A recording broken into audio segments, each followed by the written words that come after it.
মধ্যপ্রাচ্যের এই চলমান সংঘাত এখন এমন এক পর্যায়ে পৌঁছেছে যেখানে প্রতিটি মুহূর্তে যুদ্ধের চিত্র আরও জটিল ও ভয়াবহ হয়ে উঠছে।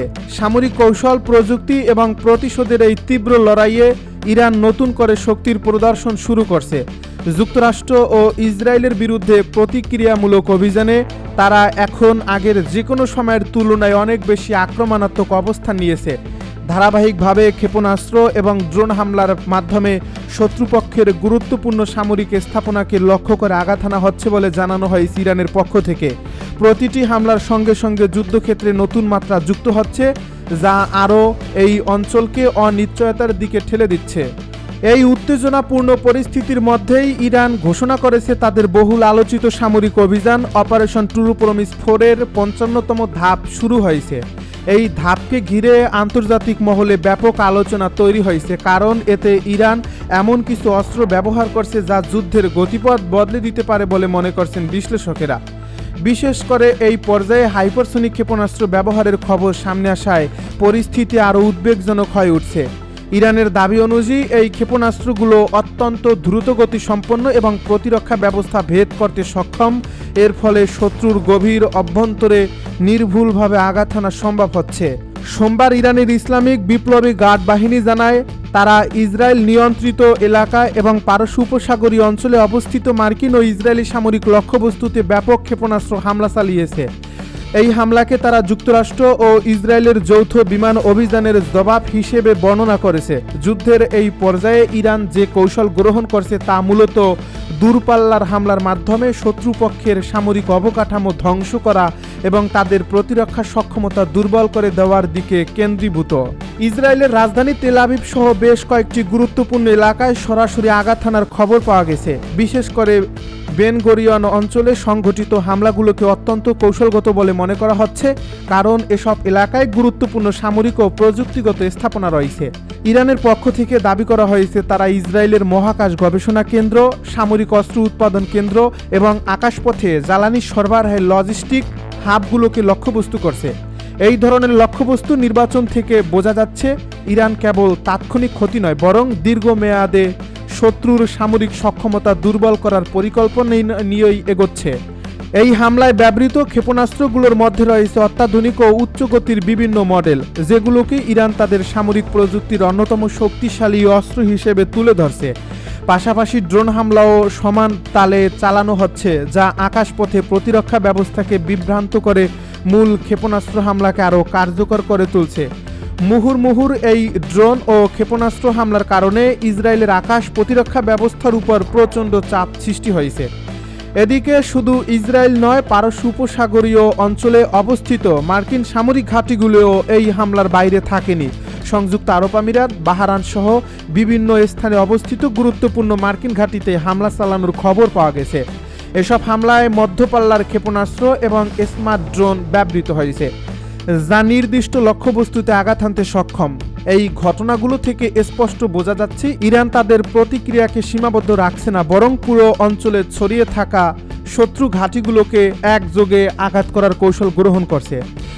এই সংঘাতের পেছনে সাম্প্রতিক একটি বড় ঘটনা উল্লেখযোগ্য ভূমিকা রেখেছে বলে বিশ্লেষকেরা মনে করছেন।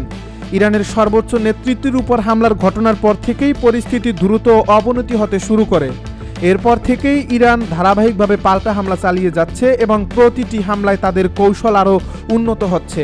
যুদ্ধের এই ধারাবাহিকতা এখন এমন অবস্থায় পৌঁছেছে যেখানে যে কোনো সময় বড় ধরনের সামরিক বিস্ফোরণ ঘটতে পারে বলে আশঙ্কা করা হচ্ছে। এই ক্ষয়ক্ষতির হিসাবও ধীরে ধীরে সামনে আসতে শুরু করেছে। বিভিন্ন সূত্রে জানা গেছে এই সংঘাতে ইসরায়েলি এবং মার্কিন বাহিনীর মধ্যে হতাহতের ঘটনা ঘটেছে। একই সঙ্গে আহতের সংখ্যাও উল্লেখযোগ্যভাবে বেড়েছে, যা যুদ্ধের তীব্রতা নির্দেশ করে।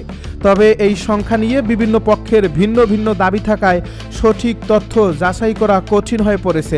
অন্যদিকে যুদ্ধের প্রভাব শুধু সামরিক ক্ষেত্রে সীমাবদ্ধ নেই, বরং এর অর্থনৈতিক প্রভাবও পড়তে শুরু করছে।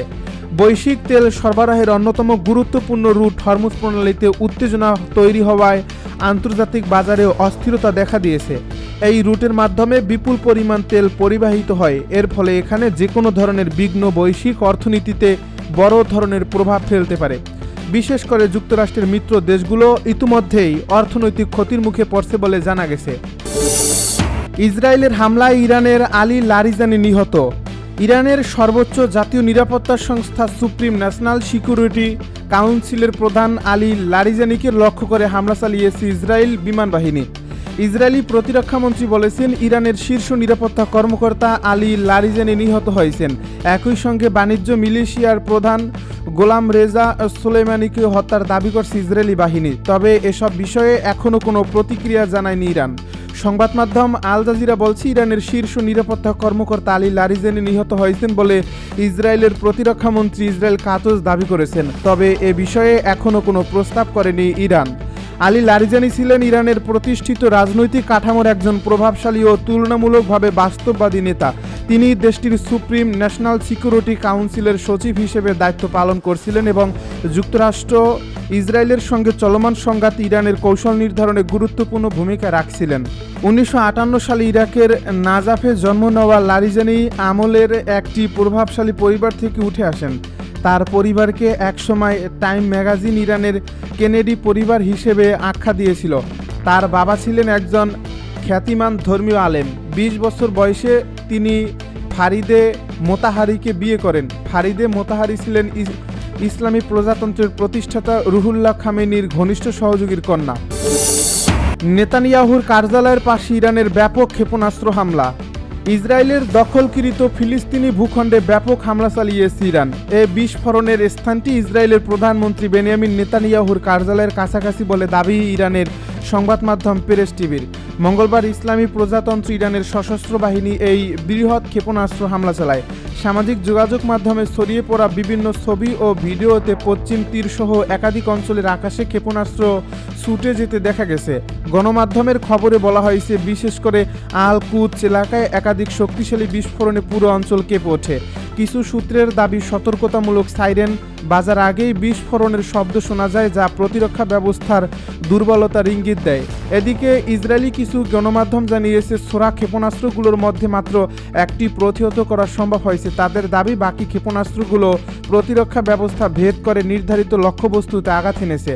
তবে এসব তথ্য স্বাধীনভাবে যাচাই করা সম্ভব হয়নি। যুক্তরাষ্ট্রের পক্ষ থেকে ইরানের কাছে যুদ্ধবিরতির প্রস্তাব। ইরানের কাছে যুদ্ধবিরতির প্রস্তাব এসেছে। যুক্তরাষ্ট্রের পক্ষ থেকে এই প্রস্তাবটি করা হয়, এ দাবি করছেন ইরানের একজন ঊর্ধ্বতন ইরানি কর্মকর্তা। মঙ্গলবার একজন ঊর্ধ্বতন ইরানি কর্মকর্তা রয়টার্সকে জানান, মধ্যস্থতাকারী দুটি দেশের মাধ্যমে তেহরানের কাছে এসব প্রস্তাব পাঠানো হয়েছিল। তবে ইরানের নতুন সর্বোচ্চ নেতা আয়াতুল্লাহ মোস্তফা খামেনি এই প্রস্তাবটি প্রত্যাখ্যান করেছেন। যুক্তরাষ্ট্রের সঙ্গে উত্তেজনা কমানো বা যুদ্ধবিরতির বিষয়ে প্রস্তাবে আলোচনা চলছিল। এই কর্মকর্তা আরও বলেন, নিজের প্রথম পররাষ্ট্র নীতি বিষয়ক অধিবেশনে মোস্তফা খামেনি যুক্তরাষ্ট্র ও ইসরায়েলের বিরুদ্ধে প্রতিশোধ নেওয়ার বিষয়ে অত্যন্ত কঠোর ও অনমনীয় অবস্থান দেখিয়েছেন। তবে এই বৈঠকে তিনি সশরীর উপস্থিতি ছিলেন কিনা তা ওই কর্মকর্তা নিশ্চিত করেননি। প্রয়াত সর্বোচ্চ নেতা আয়াতুল্লাহ আলী খামেনির দ্বিতীয় ছেলে মোস্তফা খামেনি সম্প্রতি সর্বোচ্চ নেতা হিসেবে দায়িত্ব গ্রহণ করেছেন। বর্তমানে তার সব আদেশ মেনে চলছে আইআরজিসি। যুদ্ধবিরতির বিষয়েও তারা মোস্তফাকে অনুসরণ করবেন বলে জানা গেছে, কারণ এক বিবৃতিতে আইআরজিসি খামেনির প্রতি তাদের আন্তরিক ও আজীবন আনুগত্য ঘোষণা করছে। তারা জোর দিয়ে বলছে, তারা সব আদেশ মেনে চলবে এবং তা বাস্তবায়নে সদা প্রস্তুত থাকবে। এদিকে ইরানের সর্বোচ্চ জাতীয় নিরাপত্তা সংস্থা সুপ্রিম ন্যাশনাল সিকিউরিটি কাউন্সিলের প্রধান আলী লারিজানিকে লক্ষ্য করে হামলা চালিয়েছে ইসরায়েলি বিমান বাহিনী।